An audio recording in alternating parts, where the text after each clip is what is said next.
प्रभातखबर.com, विश्वास वही, रफ्तार नहीं। नमस्कार, मैं ऋषिका। आप देख रहे हैं प्रभात खबर।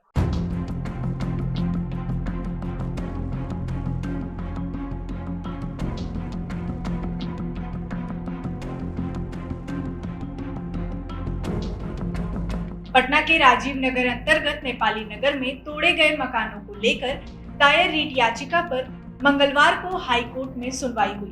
इस दौरान न्यायाधीश संदीप कुमार की एकल पीठ ने कहा कि मकान को तोड़ने की कार्रवाई पर रोक लगा दी गई है और यह रोक मामले की निष्पादन तक जारी रहेगी। साथ ही आपको ये भी बता दें कि नेपाली नगर में बिजली की आपूर्ति को बंद कर दी गई थी, जिसके बाद कोर्ट के आदेश के बाद इसे चालू करवा दिया गया है।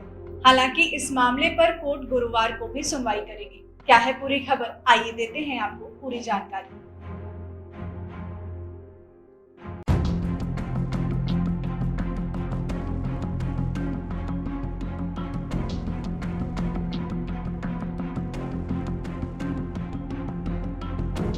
कोर्ट ने राज्य सरकार और आवास बोर्ड को कहा कि अगर कोई व्यक्ति रोक के बावजूद किसी तरह का नया निर्माण करता है तो उस पर कानूनी कार्रवाई करें। न्यायमूर्ति संदीप कुमार ने नए निर्माण कार्य में लगे मजदूरों के खिलाफ कानूनी कार्रवाई करने के बजाय निर्माण कराने वालों के खिलाफ मुकदमा दर्ज कर कार्रवाई करने की बात कही है। कोर्ट ने कहा कि पकड़े गए मजदूरों को निजी मुचल्लकों पर थाने से ही छोड़ने का काम किया जाना चाहिए।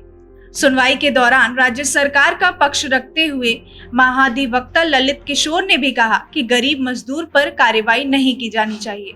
हाई कोर्ट में सुनवाई के दौरान आवेदक के वकील और राज्य सरकार के वकील के बीच कई बार नोकझोंक हुई। आवेदक के वकील ने कहा कि लोकतंत्र में जनता ही सब कुछ है, जबकि राज्य सरकार की तरफ से कोर्ट को बताया गया कि जिस योजना को लेकर आवेदक के वकील रिलीफ चाहते हैं वह उनके द्वारा ही बनाई गई है। मंगलवार को सुनवाई के दौरान हाईकोर्ट ने आवास बोर्ड से यह भी जानना चाहा कि आवास बोर्ड ने अंतिम आवासीय कॉलोनी कब बनाई। कोर्ट ने पूछा कि पिछले 30 साल में कहां-कहां कॉलोनी बनाई गई है। कोर्ट ने आवास बोर्ड को इस पर जवाब देने की बात कही है। सुनवाई के दौरान कोर्ट ने गृह निर्माण समितियों के पदाधिकारियों पर कार्रवाई की बात कही। नेपाली नगर के करीब 400 एकड़ जमीन को हाउसिंग बोर्ड के अधीन रहने दिया गया। हाउसिंग बोर्ड ने पूरी जमीन को घेराबंदी करने का जिम्मा एक निजी कंपनी को दिया है। निजी कंपनी को किसी प्रकार का सहयोग नहीं किए जाने के कारण कंपनी ने काम छोड़ दिया। इसी बीच लोग दीर्घा अर्जित भूमि बंदोबस्ती योजना के मुताबिक घर बनाना शुरू कर दिए। राज्य सरकार और बिहार राज्य आवास बोर्ड ने कोर्ट को बताया कि कोर्ट के आदेश का लाभ उठाकर कुछ लोग उस क्षेत्र में नया निर्माण कार्य शुरू करने लगे हैं। ऐसे लोगों पर कार्रवाई की छूट दी जाए। इस पर कोर्ट ने कहा कि निर्माण कार्य करने वाले मजदूरों को छोड़कर निर्माण कार्य करवाने वाले लोगों के खिलाफ प्राथमिकी दर्ज कराई जाए।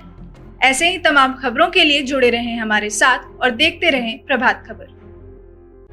प्रभातखबर.com, विश्वास वही, रफ्तार नहीं।